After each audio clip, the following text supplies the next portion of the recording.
আসসালামু আলাইকুম। পিএলআইডিটা খুব কমনলি ইউজড একটা টার্ম। অ্যাকচুয়ালি মেরুদণ্ডের দুই হাড়ের মাঝখানে যে ডিস্ক থাকে সেটা ফেটে যখন বের হয়ে এসে আমাদের রগের ওপর চাপ দেয় এবং সেই ব্যথাটা যখন আমাদের মাজার থেকে পায়ের দিকে চলে যায় সেটাকে অ্যাকচুয়ালি বলা হয় প্রোলাপসড লাম্বার ইন্টারভার্টিব্রাল ডিস্ক।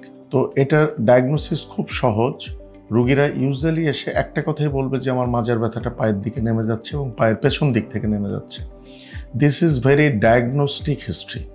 এটা আমরা জানলেই আমরা বুঝি যে রগের ওপর দুই দিকে দুই পায়ের রগের ওপরে চাপ পড়ছে অথবা যে কোনো একটা রগের ওপর চাপ পড়ছে।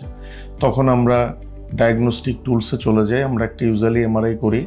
এমআরআই করলেই বোঝা যায় যে ডিস্ক প্রোলাপস হয়েছে। খুব ক্লিয়ার কাট বোঝা যায় যে ডিস্ক প্রোলাপস এবং এটার সার্জারি লাগবে কি লাগবে না। তো এই প্রসঙ্গে আরেকটা কথা বলা জরুরি, সমস্ত ডিস্ক প্রোলাপসেরই কিন্তু সার্জারি লাগে না।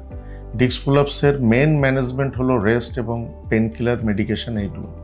এইগুলো দেওয়ার পরে যদি রুগীর কোনো উন্নতি না হয় তখনই কিন্তু আমাদের সার্জিক্যাল প্রসিডিউরে যেতে হয়।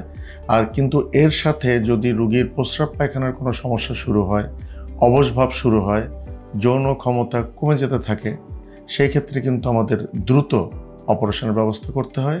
সেটা খুবই কম সংখ্যক রুগীর ক্ষেত্রেই এরকম ঘটনা ঘটে। অধিকাংশ পিএলআইডি রুগী কিন্তু কনজারভেটিভ ম্যানেজমেন্টে ভালো হয়ে যায়। পিএলআইডি হলে যে অপারেশন লাগবে কথাটা ঠিক না। ধন্যবাদ সবাইকে।